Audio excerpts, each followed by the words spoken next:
오늘 아침 빌립보서를 폈습니다. 빌립보서의 말씀은 빌립보서를 가지고 이렇게 말합니다. 기쁨의 서신, 환희의 서신, 긍정의 서신. 이 별명이, 빌립보서 별명 자체가 기쁨의 서신입니다. 총 104절이 있는데 그 중에 20절이 기뻐하라, 기뻐하라, 기뻐하라. 아멘 하셔도 되는데, 기뻐하라, 기뻐하라, 기뻐하라. 우리 그냥 끝날 때까지 계속해도 괜찮아요. 다시 한번 할까요? 기뻐하라, 기뻐하라, 기뻐하라. 이게 몇 번 나오냐면 20번 나온다는 이야기예요. 그런데 이 편지를 쓰고 있을 때 그는 감옥에서 이 편지를 쓰고 있는 거예요. 바울이 빌립보 교회와 인연을 처음 맺을 때에는 그가 2차 전도 여행 때 아시아에서 있었어요. 드로아에서 그가 기도하는 가운데 그날 밤에 하나님이 그에게 들려준 메시지가 있어요. 환상 가운데 마게도니아 사람이 일어나서 와서 우리를 도우라는 이 환상을 봅니다. 그가 이 환상에 이끌려서 아시아로 가는 길을 포기하고 그 환상에 이끌려서 에게해를 건너서 마게도니아로 들어갑니다. 유럽의 첫 번째 관문입니다. 바로 거기서 루디아를 만납니다. 그 집에서 복음을 전하지요. 그러다가 어린아이 하나를 만났는데 이 어린아이가 귀신 들린 아이였어요. 이 아이를 고쳐주었죠. 그랬더니 그 동네 사람들이 우리가 알지 못하는 하나님을 전한다는 거예요. 우리가 알지 못하는 신을 전한다라고 해서 그를 감옥에다가 집어넣었어요. 감옥에 들어가기 전에 숯에 맞았어요. 온몸이 갈기갈기 찢어지게끔 맞았어요. 그리고 감옥 깊은 곳에 집어 던져버리고 손과 발은 착고에 채워져 있었어요. 그런데 그날 밤에 하나님께서 그의 마음속에 놀라운 기쁨을 주시는 거예요. 이게 하늘에서 오는 평화예요. 이게 하나님이 주시는 평화예요. 절망 가운데 하나님이 주시는 이 평화예요. 그 기쁨으로 말미암아 그가 하나님을 찬양하고 거기서 엎드려서 하나님을 찬양할 때에 어떤 일이 벌어지냐면 옥토가 흔들리기 시작하는 거예요. 그리고 문이 열리고 쇠사슬이 끊어지고 다 다른 죄수는 도망가는데 이 사람은 그 자리에 엎드려져서 하나님을 계속해서 찬양하는 모습을 보고 간수가 그를 데려다가 씻겨주고 그리고 당신의 그 평화를 나도 가지기를 원합니다. 그때 유명한 말을 했어요. 주 예수를 믿으라. 그리하면 너와 내 집이 구원을 얻으리라. 이 사람이 그날 예수님을 영접하고 그날 침례를 받고 그래서 빌립보 교회가 세워지게 되고 빌립보 교회가 성장하게 되었던 거예요. 교회는 좋은 환경에 어떤 훌륭한 사람에 의해서 만들어지는 것이 아니에요. 핍박을 통해서 성도들이 눈물 흘린 곳에 거기서 찬양하는 곳에서 하나님의 거룩한 교회가 만들어진 것이죠. 이제 바울은 이 교회를 떠나서 이제 굉장히 긴 세월이 지났어요. 그 바울이 로마의 감옥에 있을 때에 어떤 일이 있었냐면 그 감옥에서 춥고 습하고 고통 속에 있었어요. 그런데 빌립보에서 에바브로디라는 한 젊은 사람이 왔어요. 이 사람이 바울을 얼마나 극진히 잘 섬겨주는지 이 사람이 오히려 몸에 병날 정도로 바울을 잘 섬겨줬어요. 바울이 이 섬김을 받으면서 빌립보 교회를 생각할 때마다 나는 너희를 생각할 때마다 나의 사랑이고 나의 기쁨이고 나의 멸관이다. 지금 바울은 감옥 속에서 이 빌립보 교회를 생각하면서 그는 이렇게 말하는 거예요. 너는 나의 기쁨, 나의 멸관, 나의 사랑, 나의 자랑이다. 오늘 여러분, 제게는 여러분은 누구일까요? 제가 생각하는 여러분은 누구일까요? 예?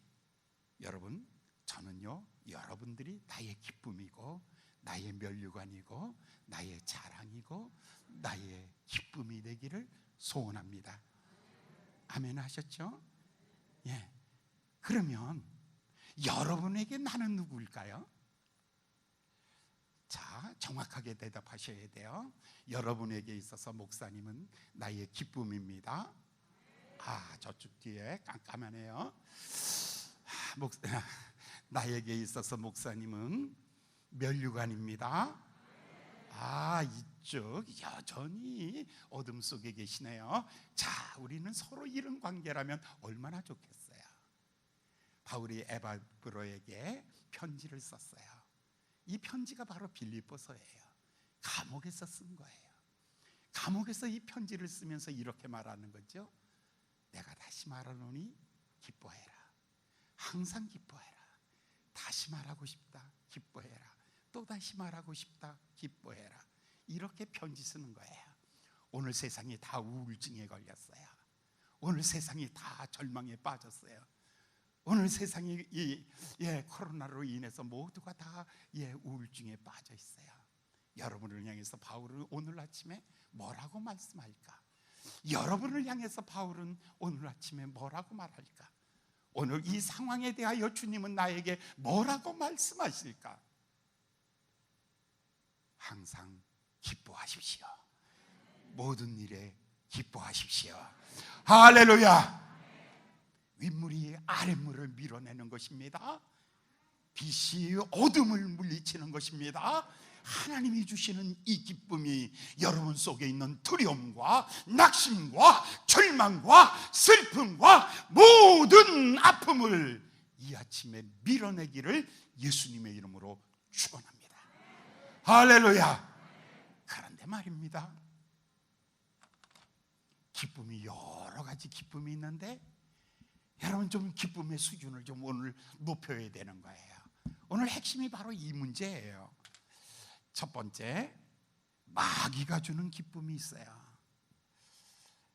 마귀가 주는 기쁨을 다른 말로 말하면 쾌락이라고 그렇게 말해요. 쾌락이라고 그렇게 말하죠. 이거는 마귀가 주는 기쁨이에요. 쾌락이에요. 엘리사라는 데 서서 거기서 약을 만들었어요. 1998년도에. 이 약은 우울증 치료하는 약이에요. 두려움을 치료하는 약이에요. 이 약이 얼마나 많이 팔렸는지 그 다음 해에 30억 불을 벌었어요.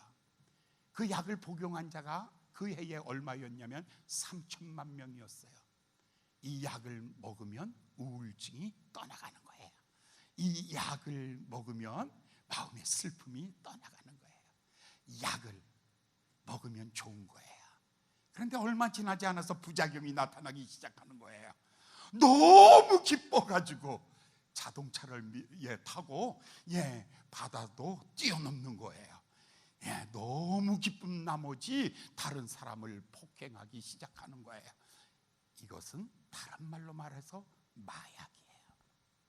어떤 기쁨은 마약과 같은 기쁨이에요. 오늘 이것은 사탄이 주는 것이죠. 여러 가지 기쁨이 있는데 그 중에 이 약을 먹으면 수동적인 사람들은 쾌락의 순간을 가져요. 수동적인 사람은 쾌락을 갖게 돼요. 쾌락. 이 쾌락은 굉장히 순간적이죠. 약 기운이 떨어지면 다시 우울해져요. 점점 약에 대하여 의존하게 되는 것이죠. 굉장히 순간적이에요. 그리고 이것은 그 욕망이라는 것이 자기의 욕망을 충족하는데 다른 사람들에게 상처를 입혀요. 다른 사람들에게 상처를 입혀요.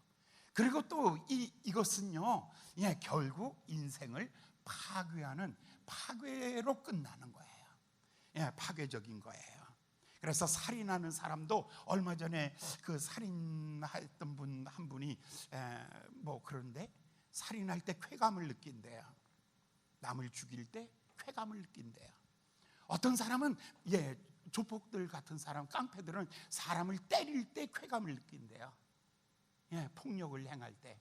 성폭행자들은 억지로 여성을 폭력으로 제압할 때 그때 쾌감을 느끼는 거예요. 이 사람의 본능과 사람의 욕구를 뭘로? 살인적이고 폭력적이죠. 이것이 마귀가 주는 쾌감이에요. 이것은 결국 후유증은 상처만 입히고 그리고 세상을 파괴하는 파괴적으로 끝나는 거죠. 아마 여기는 이런 분들이 없을 거예요. 여기는 그런 분들이 절대로 없을 거예요. 아멘은 3명밖에 안 하니까 옆에 사람을 의심하게 되네요. 옆에 사람 조심하셔야 돼요. 안 믿고 있대요. 두 번째, 이거보다 조금 더 단계가 높은 것을 가지고 쾌락이 아니라 우린 이것을 기쁨이라고 불러요. 이것은 세상이 주는 보편적인 것이에요. 이것은 보편적이고 세상적이에요. 세상이 우리에게 주는 것이죠. 이건 약간 지성이 있는 사람, 의지가 강한 사람, 감성이 예민한 사람들, 이런 사람들이 갖고 있는 기쁨이 있어요. 이것은 첫 번째가 뭐냐면 만족이라는 것이죠. 배고파요. 밥을 먹었어요. 자기의 욕망을 밥을 통해서 채우는 사람이죠. 술을 통해서 채우는 사람은 쾌락이에요. 근데 배고픔을 밥을 통해서 채우는 사람은 이것은 밥이 주는 보상이에요. 그래서 기쁜 거예요. 이것은 자기 만족이에요. 그렇죠? 이것은 욕구를 충족하는 거예요. 근데 이 욕구 충족이 단지 이것만이냐 이거예요. 어떤 사람은 자기 어떤 성취에 대한 기쁨이 있어요. 성취에 대한 기쁨. 이 성취에 대한 기쁨은 이거죠. 내가 좋은 대학에 진학했다. 그 다음에 내가 직장에 취직했다. 그 다음에 내가 결혼했다. 내가 집을 샀다.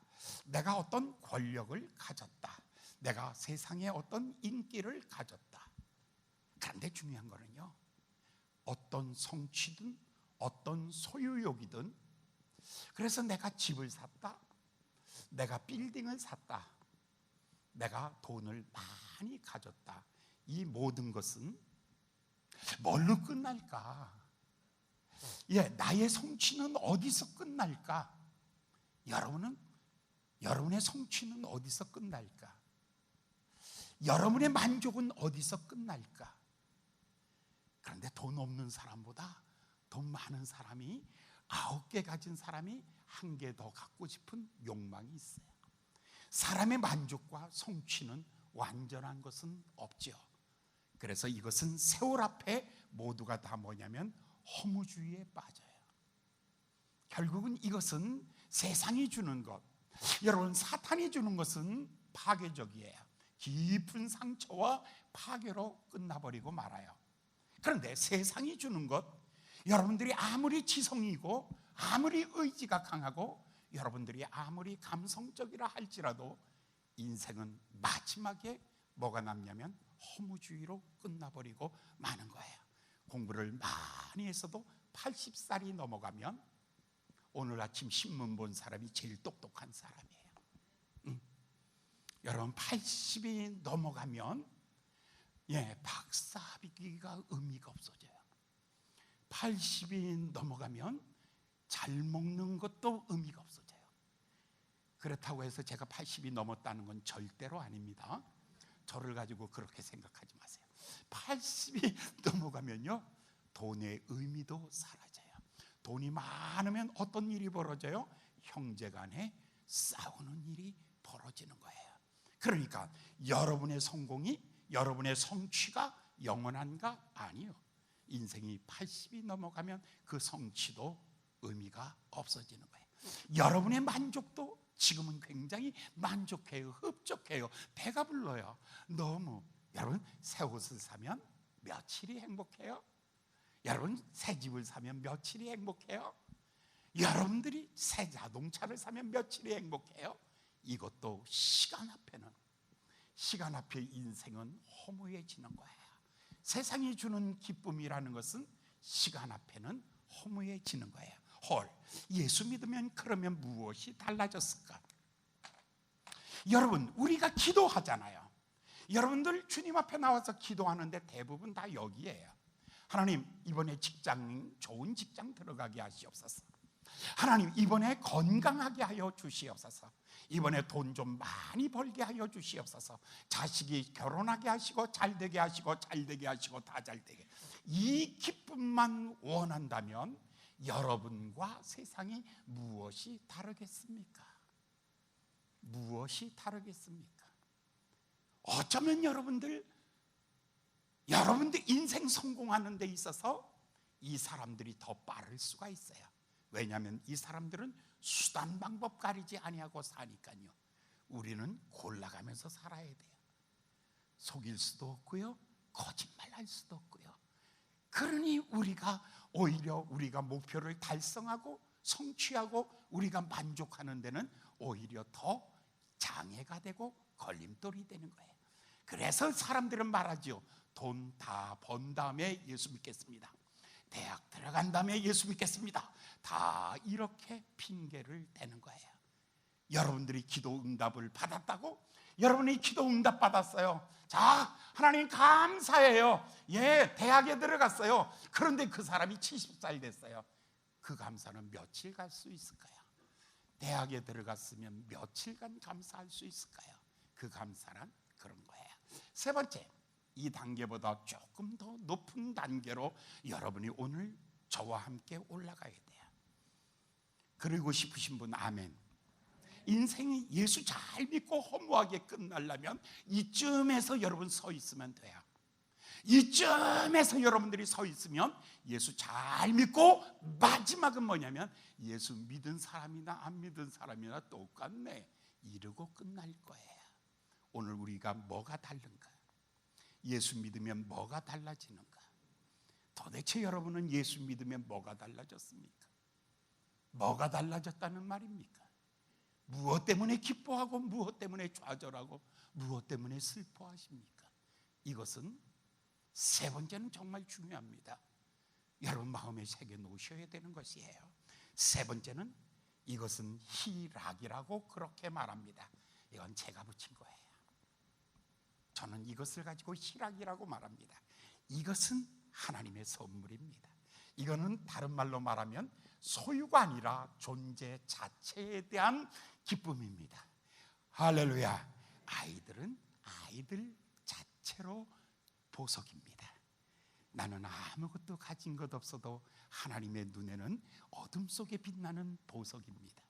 나는 어떤 일을 당하여도 하나님 앞에 나는 누구냐면 존재가 가지고 있는 기쁨입니다. 이것을 가지고 희락이라고 합니다. 이 존재에 대한 이 자존감을 갖게 되면 어떻게 되냐면 중심 잡기가 이루어집니다. 마음에 중심이 생깁니다. 소유가 있으나 없으나, 잘 될 때나 안 될 때나, 건강할 때나 병들 때나, 돈이 있거나 돈이 없거나 여전히 나는 전천후입니다. 나는 여전히 행복해요. 그것이 뭐냐면 존재가 주는 의미입니다. 할렐루야. 이뻐서 아름다운 와이프 헐 늙으면 어떡해. 그래서 찍어 바르는 거예요. 열심히 바르는 거 아니요. 여자들은 여자 자체로서 아름다운 것입니다. 하면 안 해? 이 수준으로 여러분들이 못 가면 계속해서 사치하게 되고요, 계속해서 겉만 아름다워지지만 속은 썩어가는 것입니다. 존재 자체의 행복입니다. 존재 자체의 기쁨입니다. 이거는요 성령님이 우리에게 주시는 것입니다. 사랑과 희락과, 이거는 하나님의 선물입니다. 내가 하나님의 자녀가 되는 놀라운 축복입니다. 이것은요 그렇습니다. 바울의 경우를 보면요, 바울은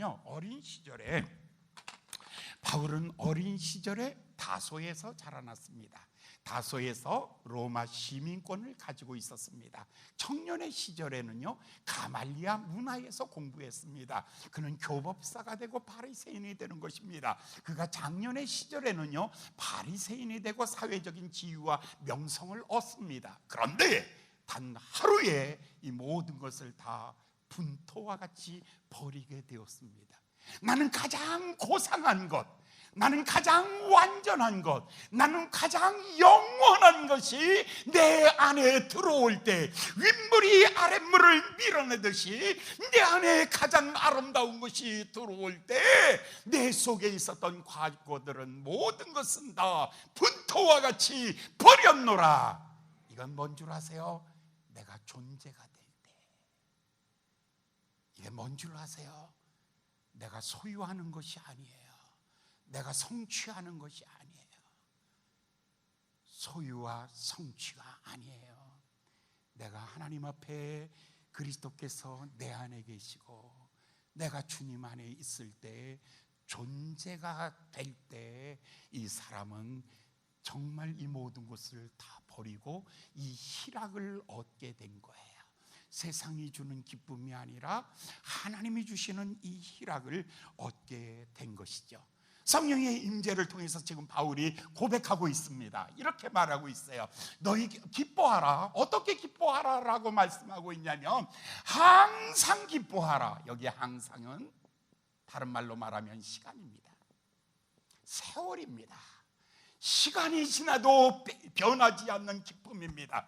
젊음이 아닙니다. 젊어서 기쁨이 아닙니다. 황혼에도 기쁜 것입니다. 시간입니다. 13절에서는 모든 경우 나는 모든 것을 다 할 수 있느니라. 모든 상황입니다. 시간과 상황, 이것은 인생의 시간과 공간 속에서 사는데 이 시간과 거리와 그 안에 있는 모든 공간 속에 나는 누구냐는 거예요. 세월이 지나도 어떤 일을 만나도 무슨 일을 만나도 어떤 상황에 빠져도 어떤 일을 당하여도 나는 항상 기뻐한다. 할렐루야. 이 기쁨이 어디서 왔냐면 위에서부터 물밀듯 내게 밀려온 것입니다. 할렐루야. 이 단계가 존재에 대한 깊은 묵상이 있는 사람이 그 다음에 네 번째 하나님의 갚아주심이 있는데 이것을 가지고 나는 황홀한 기쁨이라고 말합니다. 황홀한 기쁨. 이 황홀한 기쁨은 다른 말로 말하면 이런 것입니다. 눈부시도록 찬란한 기쁨이다. 하나님이 주시는 기쁨은 어떤 것이냐면 눈부시도록 찬란한 기쁨이다. 이 기쁨을 처음 고백한 사람이 누구냐면 스데반입니다. 하늘이 열리고 하나님의 보좌가 보이고 어린 양 예수님께서 두 팔을 벌리고 하나님의 보좌를 볼 때에 그 빛과 영광 속에서 황홀합니다. 내 잘 눈부시고 찬란한 예수를 만날 때에 나타나는 그 기쁨이 아닌 그 기쁨입니다. 여러분은 어디까지 가셨어요? 여기서 얼쩡거리지 마세요. 여기서 시간 보내지 마세요. 여기서 고민하지 마세요. 여러분, 내가 너 지명해서 불렀다. 나의 기쁨을 너에게 주고 싶다. 내가 주는 기쁨은 뭐라고요? 희락이란다. 이 희락을 가지고 살면 황홀한 날이 온단다. 황홀한다는 것은 뭔 줄 아십니까? 산다는 것이 황홀하다. 왜냐하면 여러분 이스라엘 백성들의 행진을 보십시오. 앞에는 홍해가 있고 애굽의 군사가 쳐들어옵니다. 그때에 홍해가 열리고 황홀한 순간입니다. 아직 경험해보지 못한 황홀한 순간입니다. 이것을 보면서 여러분 쓴물이 단물로 바뀌어지면서 하늘에서 내리는 만나를 보면서 인생이 황홀해지기 시작하는 것입니다. 하나님의 갚아주시는 기쁨입니다. 마지막으로 보면 여기서도 이것도 완전한 것 아닙니다. 더 완전한 기쁨이 다섯 번째 나타나는데 기쁨도 급수가 있습니다. 기쁨도 급수가 있습니다. 다섯 번째를 가지고 나는 이것을 환희라고 그렇게 말합니다. 이 환희는 얼마나 찬란한 것인지, 이것은 누리는 기쁨입니다. 누리는 기쁨이 얼마나 아름다웠던지 춤을 추며, 자 보십시오. 다윗이 하나님이 주신 기쁨으로 살았어요. 그저 13년 고난의 나이 동안 하나님이 그에게 주신 이 존재의 기쁨으로 성령이 주시는 그 은혜 속에서 살았어요. 어느 날 그가 왕이 되는 거예요. 황홀한 기쁨 속에서 사는 거예요. 찬란한 영광을 누리며 사는 거예요. 드디어 마침내 하나님께서, 여러분, 주님이 다윗성에 주의 법궤가 들어올 때 그가 얼마나 즐거웠는지 이 누리는 기쁨 속에서 춤을 추며 찬양하며 열광적으로 하나님을 찬양하는 순간이었습니다. 이 환희, 이 절정의 기쁨. 대충 우울증으로 살다가 그냥 대충 가지 마세요. 불쌍해요. 80년 살아도 불쌍해요. 인간이요. 90 살아도 불쌍해요. 100살을 살아도 불쌍한 거예요. 수고하고 무거운 짐을 짊어지고 어디까지, 언제까지 이렇게만 살아야 되겠어요? 여러분의 기쁨은 외부에서 찾지 마세요. 여러분 속에 하나님이 불러주시는 거룩한 이름, 사랑하는 아들아, 사랑하는 내 딸아 라는 존재의 기쁨을 첫 번째 회복하는 거예요. 이 기쁨을 가지고 열망하면서 살면 하나님이 주시는 황홀한 기쁨 속에서 살아가는 거예요. 하나님의 응답의 축복이죠. 그 기쁨으로 사는 거예요. 이 사람 속에 마지막 주는 것이 뭐냐면 하나님이 주시는 환희입니다. 여러분, 베토벤이라는 사람이 있습니다. 이 사람은 아주 훌륭한 음악가입니다. 일본 교향곡을 썼습니다. 전 독일이 뒤집어졌습니다. 가장 멋있는 음악가가 왔다고 열광적입니다. 그때 귀가 먹습니다. 아무 소리가 들리지 않습니다. 음악가에게 죽음이 찾아온 것입니다. 절망의 날들이 지나가고 있습니다. 그가 하나님 안에서 인생을 다시 한번 묵상하면서 그가 살아나기 시작합니다. 절망을 넘어서 세상이 주는 기쁨을 넘어서 이제는 존재의 의미를 찾기 시작합니다. 마침내 그가, 놀라운 것은 귀머거리가 쓴 것이 뭐냐면 제3 교향곡입니다. 세 번째 교향곡입니다. 영웅입니다. 영웅이 탄생됩니다. 제4번 교향곡, 5번 운명이 나타납니다. 그런데 마지막에 제9번 교향곡 합창이 나오는데 여기 마지막 클라이막스 노래가 뭐냐면 환희라는 노래입니다. 우리 아까 13장 불렀죠. 기뻐하며 경배하세 영광의 주 하나님, 주 앞에서 우리 마음 피어나는 것 같다. 너무너무 아름다워. 마지막에 이 노래가 초연 첫 번째 공연이 시작되었습니다. 9번 합창이 마지막 클라이막스 환희를 불러질 때에 모든 사람이 다 일어나서 브라보 하면서 기립박수를 칩니다. 그런데 이 사람은 일어날 힘이 없습니다.